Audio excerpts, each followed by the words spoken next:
Not only were the streets filled with human waste, but their culinary habits were equally bizarre. At a feast from that era, you might have found mummies on the table alongside steak and bread covered in bird droppings, as well as pastries crawling with maggots. The scarcity of mummies today can be traced back to Europeans consuming them entirely.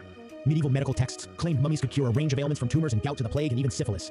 Mummies were fried into steaks, ground into powder, used as seasoning for bread and wine, and even made into paint, mummy brown, leaving their mark on numerous famous paintings. Europeans dined on mummies from the 12th to the 20th century, spurred by a misunderstanding related to the medicinal pitch, leading to a craze for eating mummies that lasted until they began making mummies out of Europeans themselves. Not stopping at consuming human remains, medieval Europeans also ate maggots. Italian bakers would leave bread outside to attract flies to lay eggs. When the eggs hatched into maggots, the bread would ferment, making a protein-rich meal. Nobles, always seeking to distinguish their dining habits, invented elaborate meals like hollowing out baked bread and stuffing it with live birds, creating a spectacle as birds flew out when the bread was cut open, leaving behind nothing but a bread shell potentially filled with bird droppings. As time progressed, Europe gradually moved away from these dark culinary practices. Modern dishes like Starry Night may pay homage to the inventive spirit of medieval cuisine, albeit in a far more palatable manner.